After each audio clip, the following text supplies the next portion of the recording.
بسم الله الرحمن الرحيم اقتربت الساعة وانشق القمر وإن يروا آية يعرضوا ويقولوا سحر مستمر وكذبوا واتبعوا أهواءهم وكل أمر مستقر ولقد جاءهم من الأنباء ما فيه مزدجر حكمة بالغة فما تغني النذر فتول عنهم يوم يدع الداعي إلى شيء نكر خش عن أبصارهم يخرجون من الأجداث كأنهم جراد منتشر مهطعين إلى الداعي يقول الكافرون هذا يوم عسر كذبت قبلهم قوم نوح فكذبوا عبدنا وقالوا مجنون واستجر فدعا ربه أني مغلوب فانتصر ففتحنا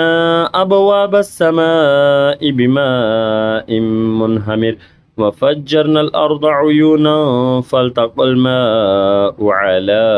أمر قد قدر وحملناه على ذات ألواح ودسر تجري بأعيننا جزاء لما كان كفر ولقد تركناها